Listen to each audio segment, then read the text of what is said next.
Good afternoon everyone. Myself Mohammad Shahriar Al Hasan. কেমন আছো তোমরা সবাই? আশা করি সবাই আল্লাহর রহমতে ভালো আছো, শরীর সুস্থ। আচ্ছা, তাহলে আজকে আমাদের পড়ার যে মূল বিষয় সেটা হচ্ছে মেডিকেল অ্যাডমিশন টেস্টে আসা জেনারেল নলেজ। ঠিক আছে, তোমরা ইতিমধ্যে সবাই জানো যে মেডিকেল অ্যাডমিশন টেস্টে আমার টোটাল 100টা কোশ্চেনের মধ্যে 10টা কোশ্চেন কিন্তু জেনারেল নলেজ থেকেই থাকে। আর আমি মনে করি যে তোমার টেকা আর না টেকার মাঝখানে কিন্তু এই 10টা কোশ্চেন অনেক বড় ভূমিকা পালন করে। ঠিক আছে। আচ্ছা, এখন ইতিমধ্যে তোমরা হয়তো দেখেছো অথবা খেয়াল করেছো যে আমার কিন্তু যেটা গতানুগতিক জেনারেল নলেজ কোশ্চেন আসতো সেটা কিন্তু এখন আর আসতেছে না। মানে আসতেছে না তা না, সেখান থেকে একটু ডিফারেন্ট হয়ে আসতেছে, কারণ আমরা সবাই জানি যে জুলাই আন্দোলনের পরবর্তী সময়ে অনেক কিছুরই পরিবর্তন এসেছে। তার মধ্যে একটি হলো আমার পরীক্ষা ব্যবস্থা এবং পরীক্ষার প্রশ্ন। তার মধ্যে সবচেয়ে বড় পরিবর্তন যেখানে এসেছে তা কিন্তু আমার জেনারেল নলেজ অংশটা। ঠিক আছে। আচ্ছা, তাহলে আজকে আমরা এটা নিয়ে আলোচনা করব যে আমাদের কোনগুলো জানতে হবে, কোন ইনফরমেশন গুলো জানতে হবে, কোনগুলো পড়তে হবে। তাহলে যেহেতু আমরা সবাই জানি যে আন্দোলন পরবর্তী সময়ে আমার পরিবর্তনগুলো এসেছে, তাহলে আমাদের অবশ্যই এই ইতিহাসের, যেহেতু আমরা সবাই এই ইতিহাসের সাক্ষী, তাহলে আমাদের এই ইতিহাস সম্পর্কে চর্চা করা, তাই না? তাহলে আজকে আমাদের পড়ার মূল বিষয়বস্তুই হচ্ছে গিয়ে এটা, যে বৈষম্য বিরোধী ছাত্র আন্দোলন। আমরা সবাই এই আন্দোলনের সাক্ষী, আমরা সবাই এই আন্দোলনের অংশ। আমরা সবাই নিজে চোখে দেখেছি যে কি ঘটেছে, কি হচ্ছিল, কিভাবে হচ্ছিল, আমরা সবাই কিন্তু সবটাই জানি। আমাদের মধ্যে হয়তো এরকম কেউই নেই যে কিনা এই সম্পর্কে জানে না। অর্থাৎ আরেকটা কথা বলা যায়, যে জানে না সেও এতক্ষণে জেনে গেছে। ঠিক আছে, বহির্বিশ্বের কথা বলতেছি।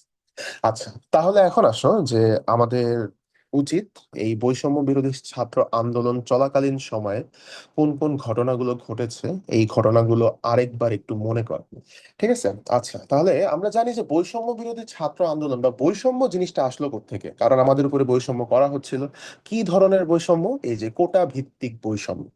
ঠিক আছে, তাহলে প্রথমতই আমাদেরকে যেটা জানতে হবে সেটা হচ্ছে কি কোটা ব্যবস্থা। ঠিক আছে, এই কোটা ব্যবস্থার মধ্যে আমাদের আসলে কি কি পড়তেছে বা কি কি আছে বা কিভাবে শুরু হলো এটা। ঠিক আছে, তাহলে আমরা দেখতে পারতেছি যে 1971 সালে দেশ স্বাধীন হয়, 1972 সালে সরকারি চাকরিতে এই কোটার প্রবর্তন করা হয়।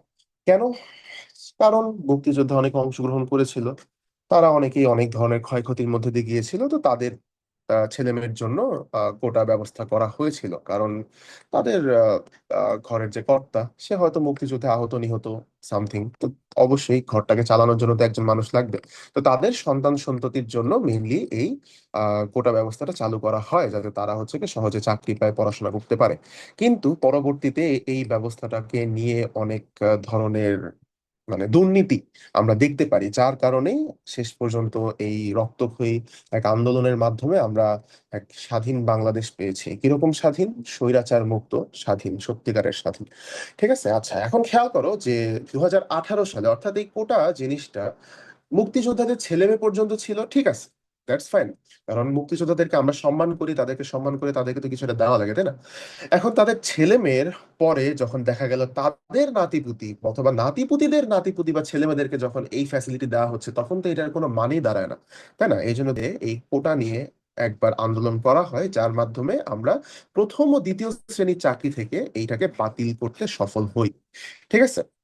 কিন্তু 2024 সালে যখন মানুষজন অনেকটা ভুলে গেছে এই সম্পর্কে, তখন আবার তারা কি করলো, নিজেদের দোসরদেরকে সুবিধা দেওয়ার জন্য 2024 সালের 5ই জুন এই পরিপত্রকে বাতিল করলো। কোন পরিপত্র? যেখানে আমার বলা ছিল যে 1972 সালের কোটা যে সিস্টেমটা, এই সিস্টেমটা আমার প্রথম এবং দ্বিতীয় শ্রেণীর সরকারি চাকরিতে বাতিল। আচ্ছা, তাহলে এখন আসো পরবর্তীতে কি হলো। অবশ্যই পরবর্তী ঘটনা আমরা জানি যে 5 তারিখে যখন এগুলো বাতিল করা হলো, তখন হয়ে গেল কি, জুলাইয়ের 1 তারিখ থেকে গঠন হয়ে গেল বৈষম্য বিরোধী ছাত্র আন্দোলন।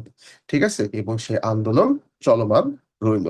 আচ্ছা, তাহলে এখন 1 জুলাই 2024 বৈষম্য বিরোধী ছাত্র আন্দোলন গঠন করা হয় এবং এই নামেই আমার হচ্ছে গিয়ে আন্দোলনটা শুরু হয়। ঠিক আছে, এরপর পরবর্তী 2024 সালে 5ই জুন পরিপত্রকে অবৈধ ঘোষণা করা হয়। হ্যাঁ, এটা আমরা একটু আগে জানতে পারলাম। এরপর 6 জুন ঢাকা বিশ্ববিদ্যালয়ে বিক্ষোভ শুরু করা হয়, অর্থাৎ 5ই জুন আমার পরিপত্রটাকে বাতিল করার পরে 6 জুন থেকে বিক্ষোভ শুরু করা হয়। তাদেরকে 30 দিনের সময়ও দেওয়া হয়। যখন তারা শেষ পর্যন্ত কিছুই রাজি না, মানে না, তখন আমরা কি করলাম, যে 1 জুলাই আমাদের হচ্ছে কি বৈষম্য বিরোধী ছাত্র আন্দোলন গঠন করা হলো। ঠিক আছে, এরপর পরবর্তীতে এই আন্দোলনের তীব্রতা এবং মূল ঘটনাগুলো নিয়ে আমরা এখন আলোচনা করব। ঠিক আছে, আমরা সকলেই জানি যে এই আন্দোলনের তীব্রতা কতটুকু ছিল, যে কতটা তীব্র হলে একটা আন্দোলন, কতটা তীব্র হলে একটা দেশের সরকার পতন করানো যায়। ঠিক আছে, স্বৈরাচারী সরকার থেকে মুক্তি পাওয়া যায়। ঠিক আছে, তাহলে সেদিক থেকে আমরা বলতে পারি বাংলাদেশের মানুষজন অনেক স্ট্রং। আচ্ছা, তাহলে এখন খেয়াল করো যে তীব্রতা। ঠিক আছে, তীব্রতা ও মূল ঘটনাবলীর মধ্যে ক্যালেন্ডার হিসেবে আমার প্রথমেই আসতেছে 7ই জুলাই। ঠিক আছে, 7ই জুলাই কি হলো? বাংলা ব্লকেডে। আচ্ছা, এটা কি? অনির্দিষ্ট কালের জন্য বিশ্ববিদ্যালয় কলেজ পরীক্ষা বর্জনের ঘোষণা দেওয়া হলো। এটা তোমরা সবাই জানো যে আমাদের অনির্দিষ্ট কালের জন্য আমরা সকল শিক্ষা প্রতিষ্ঠান ত্যাগ করলাম। ঠিক আছে। আচ্ছা, এরপরে কি হলো, যে 14 জুলাই শেখ হাসিনা। আচ্ছা, এখন আসো আসল জায়গায়, যেই কারণে আমাদের আন্দোলনটা এত বেগবান হয়েছিল। ঠিক আছে, যার উপরে ভিত্তি করে আমরা একটা স্বৈরাচারী শাসক গোষ্ঠীকে দেশ থেকে প্রতিহত করার শক্তি অর্জন করেছি, তা ছিল এটাই যে শেখ হাসিনার একটি ভুল মন্তব্য। ঠিক আছে, এই মন্তব্যের মাধ্যমেই আমরা জানতে পেরেছিলাম যে তার মনের মধ্যে আসলে কতটা ঘৃণা তার মনের মধ্যে জমেছিল। ঠিক আছে, তাহলে সে মন্তব্যটা কি করলো, যে মুক্তিযোদ্ধাদের নাতিপুতিরা পাবে না, তাহলে কি রাজাকারের নাতিপুতিরা চাকরি পাবে? এই আহ মন্তব্যের ভিত্তিতে, ঠিক আছে, এই মন্তব্যের ভিত্তিতে পরবর্তীতে কি হলো, আমরা ওই দিন 14 তারিখ রাতের বেলায় তোমার ঢাকা বিশ্ববিদ্যালয়ের সূর্য সেন হল থেকে একটি স্লোগান উড়ে আসলো। সেটি কি? তুমি কে, আমি কে, রাজাকার রাজাকার। কে বলেছে স্বৈরাচার স্বৈরাচার। তাহলে খেয়াল করো বিষয়গুলি, যে 14 জুলাই শেখ হাসিনা মন্তব্য করলেন এবং 14 জুলাই রাতের বেলা কিন্তু আমরা এই স্লোগানটি দিলাম। ঠিক আছে। আচ্ছা, পরবর্তীতে কি হলো? পরবর্তীতে আন্দোলন আরো বেগবান হলো এবং আমাদের উপরে অত্যাচারের পরিমাণ আরো বেড়ে গেল। এটা তোমরা সবাই খুব ভালো মতোই জানো। আমার কাছে মনে হয়, আমি আশা করি যে তোমরা সবাই এখন সিনারি গুলো দেখতে পারতেছো, যে কিভাবে থেকে জিনিসপাতি কোথায় গড়াচ্ছে, কোন দিক থেকে কোন দিকে যাচ্ছে। কারণ এখন আমার চোখের সামনে সবকিছু ভেসে উঠতেছে। পরবর্তীতে আমরা কি পেলাম? 16 জুলাই। 16 জুলাই ঘটলো কি এক মর্মান্তিক ঘটনা। আর এক কথায় বলতে গেলে, আমরা, তোমরা তো রচনা লিখছো না? রচনা অথবা সমাজে, এই যে আমরা লিখতাম না বিজেএস এ বিভিন্ন প্রশ্নের উত্তর, যে 1971 সালের পিছনে 1952 সালের চেতনা কি ছিল, বা হচ্ছে গিয়ে এই সম্পর্কে আলোচনা করো। আমার কাছে মনে হয় যে এই স্বৈরাচারী সরকার পতনের পিছনে প্রধান যে চেতনা ছিল সেটা হচ্ছে 16ই জুলাই। কারণ 16ই জুলাই কি ঘটলো? এক মর্মান্তিক ঘটনা। ঘটনাটি তোমরা চোখের সামনে দেখতে পারতেছো। কি ছিল, যে জুলাই 16ই জুলাই রংপুর বেগম রোকেয়া বিশ্ববিদ্যালয়ের নিরস্ত্র শিক্ষার্থী আমাদের আবু সাইদ ভাইয়ের উপরে পুলিশ নির্মম ভাবে গুলি চালানোর মাধ্যমে তাকে মেরে ফেললেন। ঠিক আছে, কতটা নির্মম, কতটা নিষ্ঠুর ছিল তারা, যে 16ই জুলাই আমাদের আবু সাইদ ভাইকে তারা মেরে ফেললেন এবং তিনি আমাদের কাছে শহীদ হয়ে গেলেন। ঠিক আছে। আচ্ছা, এখন খেয়াল করো, অবশ্যই আমার তার সম্পর্কে কিছু জানা উচিত। তার সম্পর্কে আমরা দেখতে পারতেছি তার জন্মস্থান ছিল পীরগঞ্জ, রংপুর। বিশ্ববিদ্যালয় হচ্ছে বেগম রোকেয়া বিশ্ববিদ্যালয়, রংপুর, এবং মৃত্যু সন 16 জুলাই 2024। আমার এখনো মনে আছে যে ওই দিন বাসায় ছিলাম আমরা। সকলকে তো হল ছাড়া করে বাসায় পাঠিয়ে দিছিল, টিভিতে দেখতেছিলাম। যে এই ছবিটা, একদম এক্স্যাক্টলি এই ছবিটাই আমাদের চোখের সামনে এসেছিল, যে তার উপরে কিভাবে নির্মম ভাবে গুলি করে তাকে হত্যা করা হয়। তো সবাই হয়তো দেখেছো, তোমাদের সবারই এখন হয়তো চোখের সামনে ভেসে উঠতেছে যে আসলে কিভাবে, কতটা নিষ্ঠুরতার সাথে আমাদের আবু সাইদ ভাইকে হত্যা করা হয়। আচ্ছা, তাহলে তার সম্পর্কে আমরা জানলাম, এবং তোমরা হয়তো এই সম্পর্কে অবগত যে বিগত বছরের কোশ্চেন যদি তোমরা দেখে থাকো, ইনফ্যাক্ট তোমরা যদি মেডিকেল এবং ডেন্টাল দুটারই কোশ্চেন দেখে থাকো, আমাদের কিন্তু এই আন্দোলন থেকে বিভিন্ন কোশ্চেন আমাদের এসেছে। তার মধ্যে একটা কমন কোশ্চেন ছিল যে কত তারিখে আবু সাইদ ভাই মারা যান, ঠিক আছে, শহীদ হন। আচ্ছা, তাহলে তারিখটা কত? 16 জুলাই 2024 খুবই ইম্পর্টেন্ট একটা পয়েন্ট। ঠিক আছে, এটা আমাদেরকে মনে রাখতে হবে। And এটা শুধুমাত্র পরীক্ষায় পাশ করার জন্য মনে রাখতে হবে না, এগুলো ইতিহাস, এটা আমাদের দায়িত্ব কর্তব্য যাতে এই ইতিহাস কোনোদিনও পরিবর্তন না হয়ে যায়, যাতে কোনোদিনও এসে না বলতে পারে কেউ যে আসলে এগুলো কিছুই ঘটে নাই। ঠিক আছে, ঠিক যেরকমটা আমাদের কাছে পরিবর্ধন করে বিভিন্ন ইতিহাস প্রেজেন্ট করা হয়েছে, এই ইতিহাস যাতে কখনো পরিবর্তন না হয়, এটা আমাদের দায়িত্ব কর্তব্য যে নিজেদের মনে রাখা। তো আমরা আজকে এখানে পড়তে বসি না, আমরা আজকে স্মৃতিচারণা করতে বসছি। আমাদের চোখের সামনে এখন ভেসে উঠবে বিষয়গুলো যে কি ঘটেছিল এবং কিভাবে আমরা একটা মানে একটা মাস পার করেছি উৎকণ্ঠার মধ্যে, কিভাবে কি হবে, কোন দিক থেকে কোথায় যাবে, একের পর এক মানুষ মারা যাচ্ছে, একের পর এক ছাত্র শিক্ষার্থী মারা যাচ্ছে, সাধারণ জনগণ মারা যাচ্ছে কেন। এখন আমাদেরকে এগুলো স্মৃতিচারণা করতে হবে। আচ্ছা, এরপর পরবর্তীতে কি হলো, পরদিন 17 জুলাই, ঠিক আছে, 17 জুলাই ঘোষণা করা হলো কমপ্লিট শাটডাউন। খেয়াল করো, 17 জুলাই কিন্তু কমপ্লিট শাটডাউন ঘোষণা করা হয়েছিল, যে পরের দিন থেকে কমপ্লিট শাটডাউন হবে। আচ্ছা, তাহলে কি আমার 18 জুলাই ইন্টারনেট ব্ল্যাকআউট হয়ে গেল। আমরা সবাই জানি যে ইন্টারনেট থেকে আমরা সম্পূর্ণরূপে বিচ্ছিন্ন হয়ে গেলাম, তাই না? যে আমাদের ইন্টারনেটের কোনো অ্যাক্সেস নেই, আমরা কিছু করতে পারতেছি না, একটা চার দেয়ালের মধ্যে বন্দি, ঘরের মধ্যে বন্দি, বাইরে যাওয়া যাচ্ছে না, ভিতরে বসে কিছু করা যাচ্ছে না, পরিবেশে কি ঘটতেছে দেখা যাচ্ছে না। ঠিক আছে, কেউ জানে না কোথায় কি ঘটতেছে, তারপরও কিন্তু আন্দোলন আটকায় নেই। কারণটা কি? কারণটা এটাই, আমাদের মনোবল, আমাদের শক্তি। ঠিক আছে, আমরা সবার থেকে আলাদা থাকলেও, ইন্টারনেট না থাকলেও সামহাও এনিহাও কানেক্টেড ছিলাম, যার কারণে আমরা আজকে এই পর্যন্ত পৌঁছাতে পেরেছি। ঠিক আছে, আচ্ছা, তাহলে ইন্টারনেট ব্ল্যাকআউট করা হলো, সম্পূর্ণরূপে আমাদের সবকিছু বন্ধ হয়ে গেল। তাহলে এটা কবে? এটা ছিল হচ্ছে গিয়ে 18 জুলাই। ঠিক আছে, আচ্ছা, এরপরে আসো 19 জুলাই থেকে টোটালি কমপ্লিটলি শাটডাউন শুরু হয়ে গেল। এখন আসো যে এই ঘটনাগুলোর পরে আমাদের দাবি ও পরবর্তী কি ঘটনাগুলো ঘটলো, মানে এক ঘটনার প্রেক্ষিতে আমরা আর কোন ঘটনা পাচ্ছি। ঠিক আছে, তাহলে প্রথমত যেটা, সেটা হচ্ছে গিয়ে 21 জুলাই। আমার এখনো মনে আছে যে আমরা বাসায় আমার মায়ের সাথেই টিভি দেখতেছিলাম, কারণ এই দিনে হচ্ছে গিয়ে রায় দিবে। ঠিক আছে, হাইকোর্ট থেকে রায় আসবে। তো আমরা রায়ের অপেক্ষা করতেছিলাম, যে কি রায় আসবে, কি হবে, তাহলে কোটার কি হবে। এই যে যুদ্ধ, এই যে আন্দোলন হলো, এই যে মানুষগুলো এতগুলো যে মারা গেল, এখন শেষ পর্যন্ত আর কি তাদের কি হবে, বা হচ্ছে কি এটার ফলাফল কি। ঠিক আছে, তো আমরা লাস্টলি যেটা দেখতে পারছিলাম, এটা আমার এখনো মনে আছে, যে এই এক্স্যাক্টলি এই সংখ্যাগুলাই আমি টিভির পর্দায় দেখতেছিলাম, আমার মাকে বলতেছিলাম যে এটা হয়েছে, এটা হয়েছে, এরকম এরকম এই ঘটনাগুলো, মানে পার্সেন্টেজ গুলো এরকম কমে আসছে, এটা হচ্ছে আগে কোথায় 30% ছিল সেখান থেকে 5-এ নিয়ে আসছে। আচ্ছা ঠিক আছে, যে মেধাভিত্তিক 93%, মুক্তিযোদ্ধাদের জন্য 5%, ক্ষুদ্র জাতিগোষ্ঠী 1%, আর বাকিদের জন্য হচ্ছে 1%। ঠিক আছে, এখন কথা হচ্ছে গিয়ে যে আমরা যে আন্দোলন করলাম, এতগুলো মানুষ যে মারা গেল, এটা কি এই 93%-এর জন্য? হ্যাঁ, সবাই আমরা যারা একটা জায়গায় যাওয়ার যোগ্য তারা অবশ্যই মেধাবী, তাই না? এখানে বৈষম্য করার কোনো মানেই হয় না, যে সে কোত্থেকে আসছে, কি আসছে না আসছে, সাধারণ মেধাভিত্তিক জায়গায় বৈষম্য করার কোনো মানেই হয় না। ঠিক আছে, তো এই সংখ্যাটাও খুবই ইনভ্যালিড। তার থেকে বড় কথা যেটা ছিল, যে এই আন্দোলনটা আরো পুনর্বহাল কেন হলো, আমাদেরকে জাস্ট একটা জিনিস ধরাই দিয়ে তারা কি চাচ্ছিল, যে সবাই যে চুপ হয়ে যায়, আন্দোলন থেমে যাবে, আর এই স্বৈরাচারী সরকার আবার কন্টিনিউ করবে। ঠিক আছে, তাহলে আমাদের পরবর্তীতে দেখো কি হলো, পরবর্তী ঘটনাই ছিল এটা, যে 26 জুলাই ব্ল্যাক ব্লক রেড। ঠিক আছে, ব্লক রেড সম্পর্কে হয়তো তোমরা সবাই অবগত কেন হবে না, কারণ এই ব্লক রেইডের জন্য কিন্তু আমরা সবাই উৎকণ্ঠা, উদ্বেগের মধ্যে বাসার মধ্যে বসেছিলাম, যে আরে কখন আসে, কখন কাকে তুলে নিয়ে যায়, তাই না? কারণ সবাই এই এই পরিস্থিতিতে আমরা সবাই ছিলাম, বাসার মধ্যে বসেও শান্তি নাই, কারণ বাসা থেকে তুলে নিয়ে যাচ্ছে হেলিকপ্টার দিয়ে, বলে তোমার হচ্ছে গিয়ে ছাদের উপরে নামার পরে এক একজনকে তুলে নিয়ে যায়। কি অবস্থা, এসে ফোন চেক করতেছে। একটা সময় 1971 সালে, ঠিক আছে, আমরা জানি যে 1971 সালে বাড়িতে বাড়িতে যে পাক বাহিনীরা নক করে জিজ্ঞেস করতো মুক্তি, হ্যাঁ, মানে মুক্তিযোদ্ধারা আছে। আর এখন কি জিজ্ঞেস করতেছে? এখন জিজ্ঞেস করতেছে হচ্ছে গিয়ে শিক্ষার্থী, হ্যাঁ, বা শিক্ষার্থীরা কি আছে। কি নির্মমতা, কি নৃশংসতা। ঠিক আছে, আচ্ছা, তাহলে 1971 সালের মুক্তিযোদ্ধা আর 2024 সালের যারা ছিল, যারা এগুলো উইটনেস করেছে, যারা এসবের সাথে জড়িত, তারাও মুক্তিযোদ্ধা।